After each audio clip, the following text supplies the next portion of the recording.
Hello there, very good evening. Welcome to another edition of Primetime News on TV1 tonight. I'm Charlotte Benedict for the News First Team. And I'm Naveksha Gunasekara. We start off by taking a look at your headlines for tonight.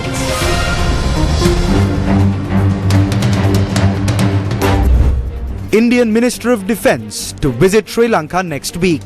Plans to look into fuel pipelines in Trincomalee. President reveals details on how Trincomalee will be developed under the agreement with India. වෙරුගලාරු සිට පානම කුමන දක්වා මූදු කරේ දියුණු කරන්නටත් වැඩසටහන සකස් කරගෙන යනවා. Chinese research vessel ready to travel to Sri Lanka to enter the sea of Sri Lanka during the last week of October. Final decision on how Social Security Fund will be used in domestic debt restructuring to be reached on the 28th. A joint series of objections to protect the Social Security Fund. Only 2 out of the 14 countries that underwent domestic debt restructuring during the past 25 years used the Social Security Fund, says Verite Research. 3 shootings by motorbike killers during the last 24 hours. Former head of the CID, Shani Abesekara, released from charges of falsifying evidence against former DIG Bas. Parliamentarian Ali Sabri Rahim, who smuggled gold from Dubai, brought before the Ethics and Privileges Committee.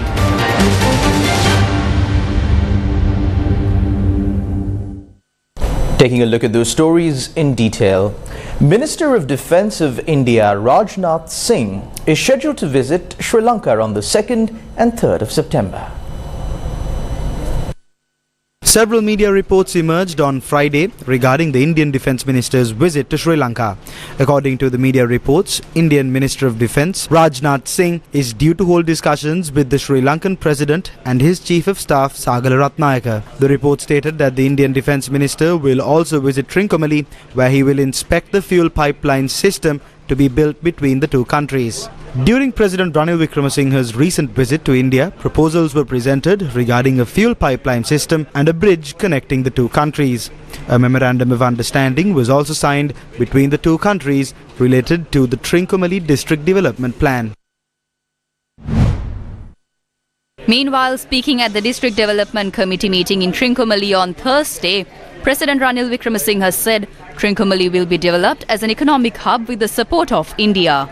He added that the eastern province will be fully developed through a massive development project similar to the Mahawali development project. දැනට තිරුකුණාමලේ A plan has been made by the Sabana Jurong company regarding the Trincomalee district. Based on that plan, we have reached the Trincomalee Development Agreement between India and Sri Lanka. We have to now implement this. Secondly, a program is being formulated with Sabana Jurong to develop the coastal stretch extending from Verugalaru to Kumanapanama. The execution of the Trincomalee Development Plan encompasses the acquisition of land in accordance with the 1985 Mahawali scheme. We must stop building places of religious worship in a competitive manner. It is paramount to engage in comprehensive discussions with the province's political leaders and religious dignitaries to reach judicious decisions in this regard. Recalling the Mahawali development scheme's implementation in 1985, certain lands bestowed by the Duke of Edinburgh have been designated as forests by the Minister of Wildlife. While preserving the forested area at 32%, it is envisaged that the remaining land should be harnessed for the country's developmental pursuits.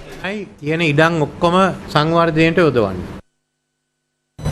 People's Struggle Movement convened a media briefing in Colombo on Friday. ජනාධිපතිවරයා ත්‍රිකුණාමලයට ගිහිල්ලා district. The President went to Trincomalee to convene the District Development Committee. Ranil Wickremesinghe, who earlier attempted to only sell Trincomalee to India, is now attempting to sell the entire Eastern Province and the North Central Province, uniting them. 624 square miles is similar to the land area of the Colombo district. he is trying to elevate it to a level where he can give it to India. People in the Sumudu village in Trincomalee have been told not to construct any permanent buildings and that they have to hand over their land to the government. They have been told that they have to leave their village. 144 households in Trincomalee have been informed by a letter that they must start evacuating from their houses. The discussion focusing on removing 3,600 houses from Trincomalee was held yesterday. India is trying to engage in politics with Sri Lanka. Many prominent newspapers have reported that the Indian Defence Minister is set to visit Sri Lanka on the 2nd of September. He is coming to open the construction activities of the Trincomalee oil pipeline connecting Sri Lanka and India. Ranil, using a mandate he does not possess, is trying to push the country into a massive political crisis. තමන්ට නැති ජනවරමක් පාවිච්චි කළා මේ හදන්නේ ලංකාව දැවැන්ත බලදේශපාලන අර්බුදයකට ඇදලා දාන්න.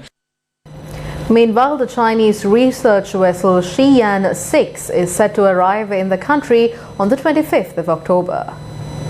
The Xi'an-6 research vessel is set to arrive in the country on the 25th of October and it will remain in the sea of Sri Lanka for 17 days.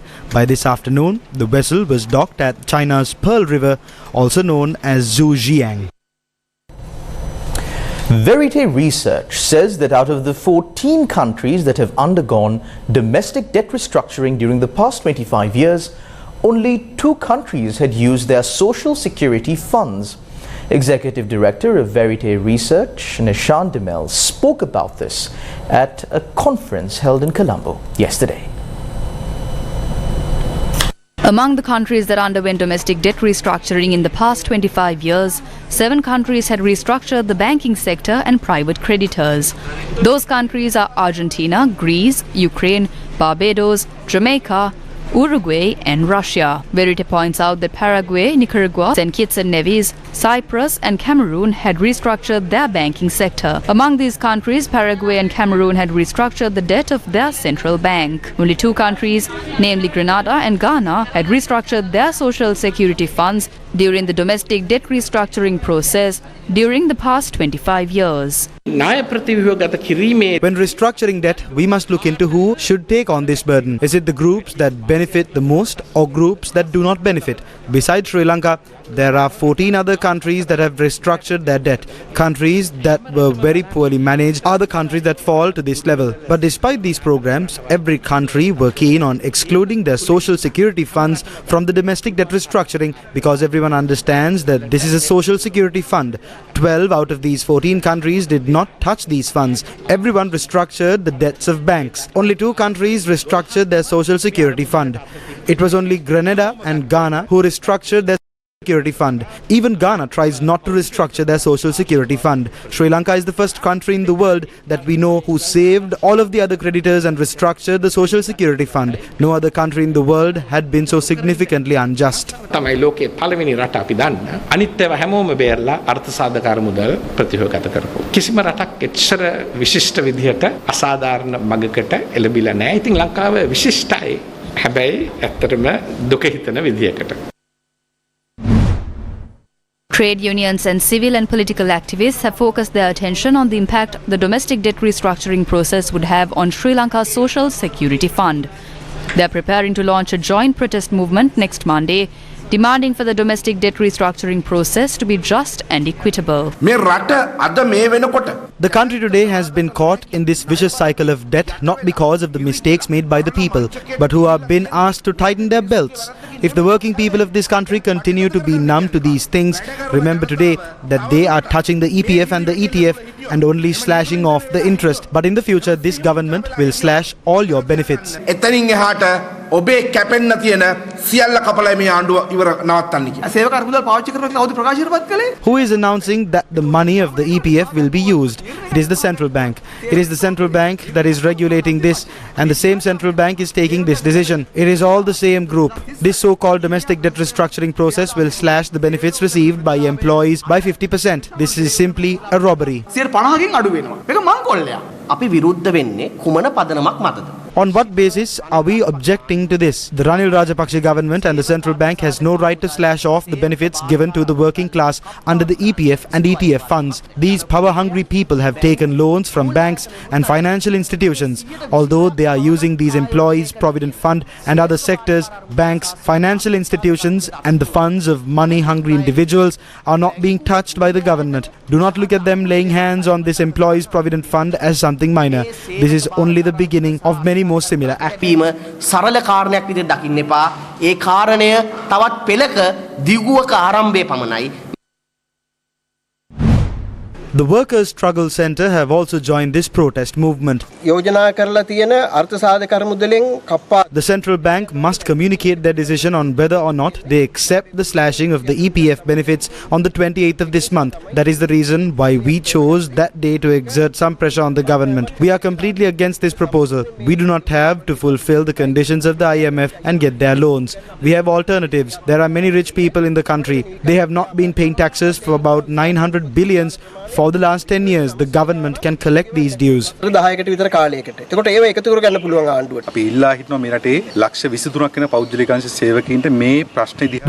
the 2.3 million private sector employees to open their eyes and look into what is happening. They are going to take a decision that will halve your employees' provident fund within 15 years. The governor of the central bank has not yet announced what kind of impact this will have on the EPF. Although they have the power to invest the money, can they take a decision to slash the value of this fund? They are violating the law of the land. We continue to press the authorities not to take this decision on the 28th.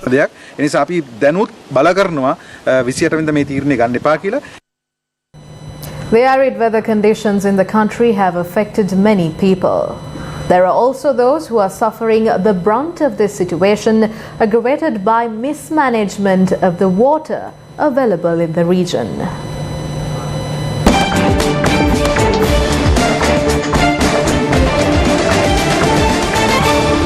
The water level of the Kala River has dropped to 17,000 acre-feet. 2 tranches of water need to be released to the farmers in the Mahavali H zone for their cultivations, and 1 tranche of water requires a total of 15,000 acre-feet. The first tranche of 15,000 acre-feet of water from the 17,000 acre-feet that is available is due to be released tomorrow. However, this cannot be done as the water pressure is not sufficient to carry the water to the paddy fields of these farmers. If the required pressure is to be obtained, water needs to be released to the Kala River from the Ibban Katua River. The Mahavali Authority today decided to release 4,000 acre-feet of water to the Kala River. However, this has led to many more issues. The water level of the Ibban Katua Reservoir currently stands at 529 feet. If water is released to the Kala River tomorrow, the water level of the Ibban Katua Reservoir will drop to 520 feet. This will make it impossible for water to be supplied to the paddy fields of the Ibban Katua left bank, as well as the Ibban Katua Aquaculture Development Centre. The National Aquaculture Development Authority of Sri Lanka requested the Mahavali Authority to maintain the water level at the reservoir at 523.5 feet, which is the minimum level under which they can continue to receive water from the reservoir. The Ibban Katua Reservoir is also one of the main sources that supply water to Dambulla and several other areas. With the water from the Ibban Katua Reservoir being released tomorrow, the water level of the reservoir will drop to 520.5 feet, which is the minimum level under which water can be supplied to the National Water Supply and Drainage Board. Even though water can be provided under these minimum conditions, the next issue is how will the second tranche of water be provided? Meanwhile, the water capacity of the Trincomalee Reservoir has dropped to 46.6% today. Although this water can be diverted to Bovathanna across Polgolla, the water can only be sent to the Ibban Katua Reservoir at a rate of 1,000 cubic feet per second. What happened to the Mahavali water? Water from the Trincomalee Reservoir that is nourished from rainfall in the central hills is released into the Polgolla Reservoir, and from there on the water can be diverted in 2 directions. Water can be diverted towards Anuradhapura, towards the Mahavali paddy fields through Bovathanna Ukkuvela, and this water is mainly used for agricultural purposes. Only 88 megawatts of electricity can be produced by the power plants along this route. However, if water is diverted towards the Victoria Reservoir from Polgolla, 380 megawatts of power can be generated. Senior officials of the Mahavali authorities said that 57 million cubic meters of water had gone to waste after this water had been diverted towards the Victoria Reservoir for power generation. This is because water from the Victoria Reservoir and Randenigala had been diverted to Madru Oya and Ulhitia, and these reservoirs had overflowed. The amount of water was 46,170 acre-feet. Senior officials at the Mahabali Authority said that if this water was provided to the Kalawewa, the paddy fields of farmers in the Mahabali H zone would not have been destroyed. Who made these decisions on how water is to be managed? How are they providing the use of water? How are they prioritizing the use of water? For whose need is this water management system being destroyed?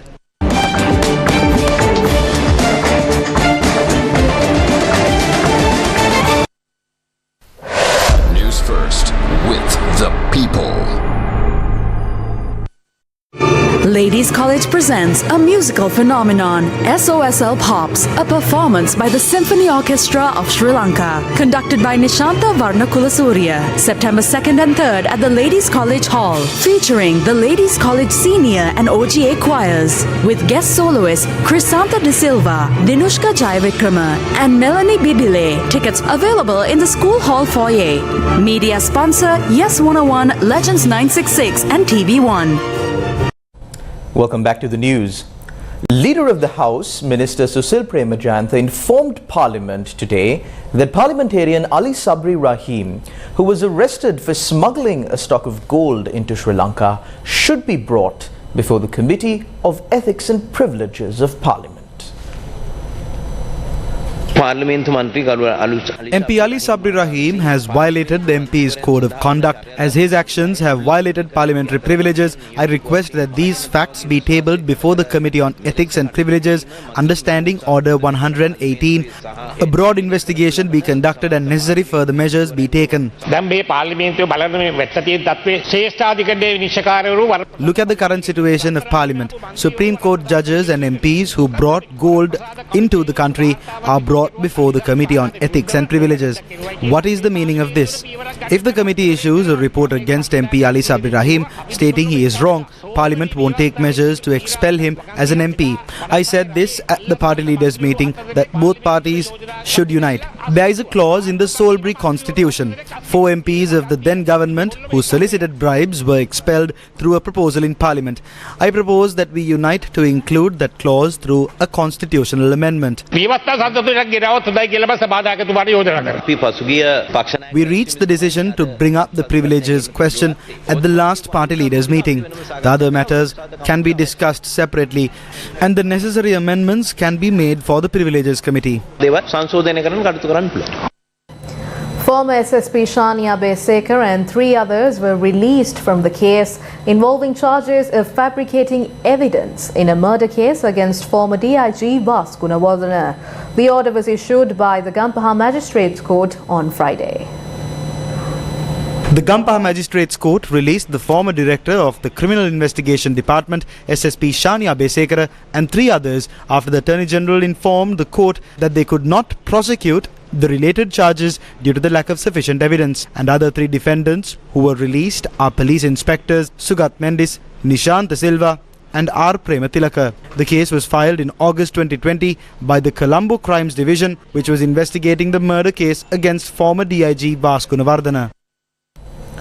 A tense situation arose in Parliament today regarding the report on the Express Pearl disaster, which was presented by the Sectoral Oversight Committee on Environment, Natural Resources and Sustainable Development.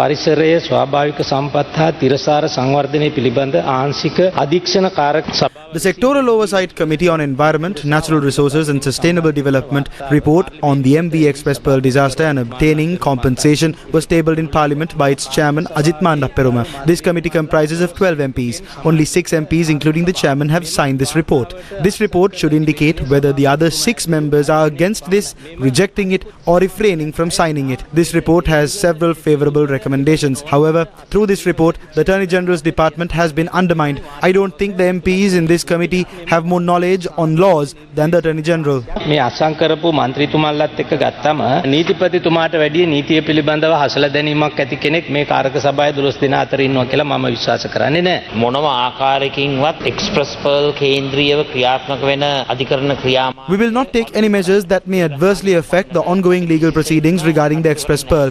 Relevant organizations had incorrectly arrived at the conclusion that the disaster only affected the coast between Negombo and Panadura. There are serious concerns over whether the state organizations are acting in an accurate and transparent manner in this regard. MPs have a right to question this. It is regretful that the country and the government has still not learnt a lesson after the New Diamond and Express Pearl disasters. New Diamond වෙසනෙන්වත් Express Pearl වෙසනෙන්වත් තවමත් රට රජය පාඩම් ඉගෙනගෙන නැtei කියන කනගාටුදායක කාරණාව මේ සභාවේ කියන්නට කැමතියි. හැබැයි මේ කාරණේදී මම කියන්න ඕන මේ කාරක සභාවේ සභාපතිතුමා The chairman of this sectoral oversight committee summoned the Attorney General's department and inquired into details that should have been kept discreet after bringing attorneys of the opposing team to the committee as well in a manner that could adversely affect the case. The Attorney General's department is influenced. He inquires about the department's next move over the phone. This is a burden to the department. අන්න මොනවද කවද්ද මේවට පියවර ගන්න කියන ඒවා දැනටත් දුරකථනයෙන් එතුමා විමසනවා. ඉතින් මේක නීතිපති දෙපාර්තමේන්තුවට ලොකු ඉසරදයක්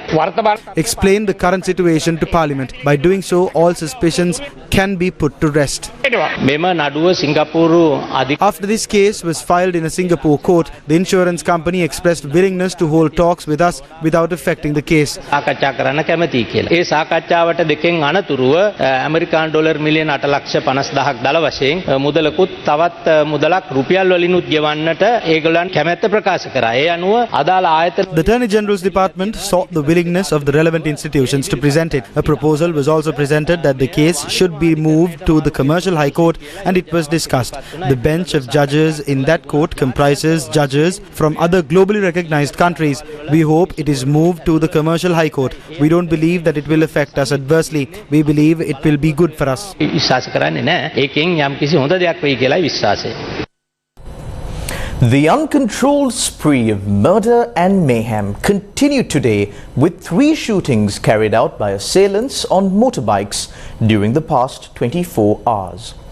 Who in the underworld is behind these killing sprees? Why aren't effective steps being taken to bring them to book? According to the police, 65 shootings have been reported in the country so far this year. These shootings have resulted in 40 deaths. 30 people have been injured in these shootings. The highest number of shootings were reported from the southern and western provinces. The most recent incident was reported from Thalangama. One person was shot dead in Korambe, Thalangama at about 9 a.m. today. A 43-year-old person named Janaka Pushpakumara was the target of the shooting. He was shot while on his way to his mother's residence.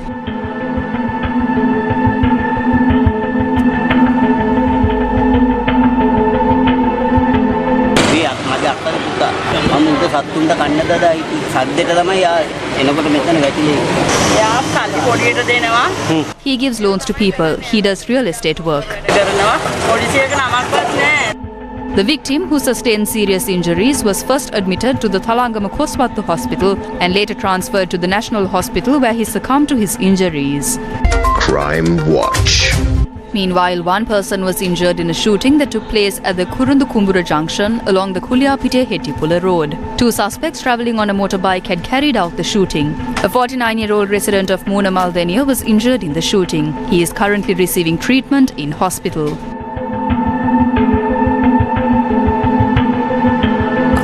Crime Watch. An unidentified group had shot at Ganemulla Sanjeeva, an individual considered to be the leader of an organized criminal gang, while he was at his residence in Makilangamua. According to the police, his wife and children were in the house at the time of the shooting. Investigations into the incident revealed that the shooting had been carried out by a group that arrived on 2 motorbikes. A revolver and a T-56 firearm were used in the shooting. 30 shell casings were recovered from the scene of the crime.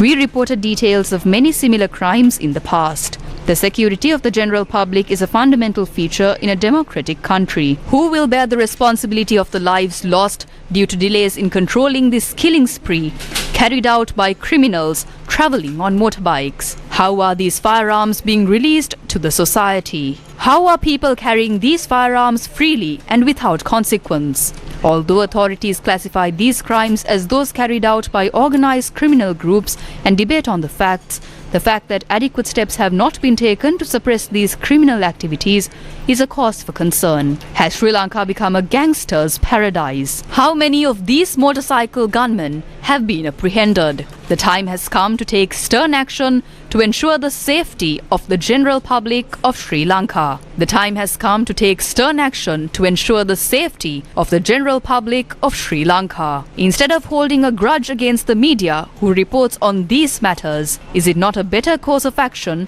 to take steps to put a stop to this killing spree? Is adequate action not being taken in the hope that Sri Lanka will one day become a gangster's paradise? The Sri Lanka Podujana Peramuna held discussions regarding party organisational activities today, headed by Basil Rajapaksa. Seniors and district leaders of the Sri Lanka Podujana Peramuna met at the party headquarters today, headed by national organizer of the SLPP, former Minister Basil Rajapaksa.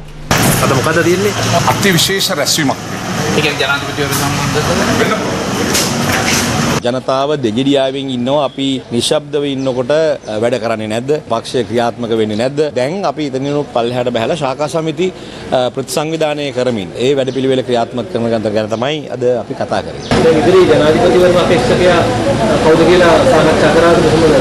ඔව් දැනට අපිට අපේ තමයි අනිවාර්යෙන් ජනාධිපති අපේක්ෂකවරයා ඉදිරිපත් කරන්නේ. මම හිතන්නේ ඒක දැන් ඒක රාජපක්ෂ කෙනෙක්ම වෙන්න ඕනෙත් නැහැ. ඉතින් ඉන්නවා උඟ දක්ෂය අපේ පක්ෂේ ඉන්නවා. එහෙම ඊයක් දුන්නොත් ඉතින් අයිතුරු ටික ඕගොල්ලෝ දැනගන්න ඕනේ. තුනේ කෙනෙක්ද? අකුරු 3ක් වෙන්න පුළුවන් 4ක් වෙන්න පුළුවන්. ඒකේ ප්‍රශ්නයක් වෙන්නේ නැහැ. අපේ අපේක්ෂකයෝ හිට අපේ වෙලාවට කියන්න. කවුද අපේක්ෂකයා කියන එක අපේ වෙලාවට කියන්න. මේ දවස්වල බොහෝ දුරට කතාවේ නම් ඔබතුමා ආණ්ඩුවකින් මුණ දෙන්නේ මොනවාද එහෙම කතා කරාද? නෑ එහෙම අහන්න තත්ත්වයක් නෑ. මොකද ඒක ඔබතුමා මතවාද ඉදිරිපත් කරන්නේ විපක්ෂය විසින් ගෙනෙන මතවාදයනේ. ආණ්ඩු පක්ෂයේ මතවාදයක් නෑ. The inauguration of the program for Seymour, the Women's Development Sustainable Project in Nuwara, took place on Friday. The inauguration program of the Seymour program took place at the Shantipura Vidyalaya in Nuwara with the collaboration of the Seymour Foundation of the Republic of Korea. Officials from the Seymour Foundation and other dignitaries from the Ministry and Nuwara District Secretariat attended the event, as did women from the Shantipura and Pambarakala Kalapura villages. The event was organised by the Sri Lanka Women's Bureau of the Ministry of Women, Child Affairs and Social Empowerment and the Nuwara District Secretariat. The second leg of the LOLC Divisavya program got underway, centering education zones of the Kurunegala district.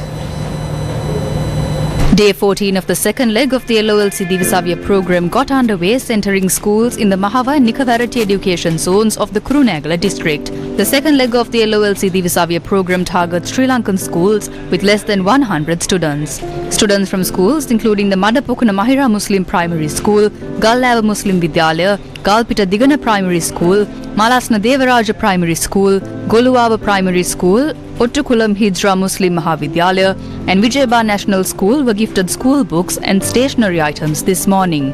Students of Ihalakonwaba Primary School and Nagansole Primary School received school books and stationery items this evening. School books and stationery were also distributed to students at the Nikavarati Zonal Education Office this evening. The LOLC Divisavya program will continue to create a bright future for the country's student population. Students will be provided school books and stationery for a period of 1 year under the program. This Word initiative is a collaboration between the LOLC Group and the Ministry of Education.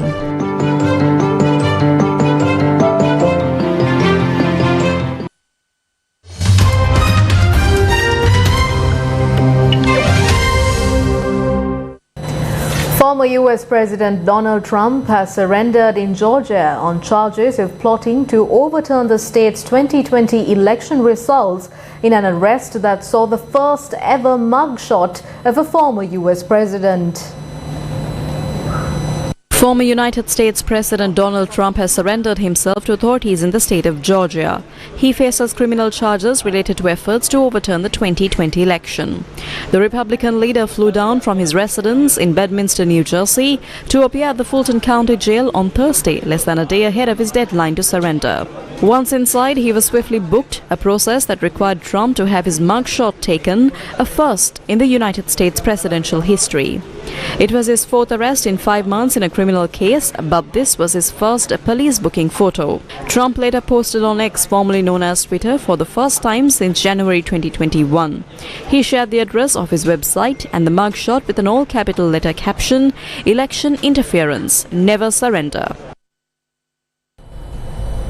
In more news from overseas, Russia's President Vladimir Putin has broken his silence over Yevgeny Prigozhin's reported death around 24 hours after the Wagner chief's private jet crashed. The US has rejected suggestions that a surface-to-air missile brought down a plane presumed to have been carried the Wagner boss on Wednesday. Now, Pentagon officials also said Prigozhin was likely to have been on board, though Russian President Vladimir Putin earlier stopped short of fully confirming that the Wagner chief was in fact on the plane. Russia's President Vladimir Putin said the head of the mercenary group was a talented person who made serious mistakes in life. Putin also sent condolences to the families of all 10 people said to be on board the plane that went down northwest of Moscow on Wednesday evening. I want to express my sincere condolences to the families of all victims. It is always a tragedy. I would want to note that these people made a significant contribution to our common cause of fighting the neo-Nazi regime in Ukraine. I knew Yevgeny Prigozhin since the early 90s. He made serious mistakes in life, but he achieved results both for himself and for the common good when I asked for it, like in the last few months.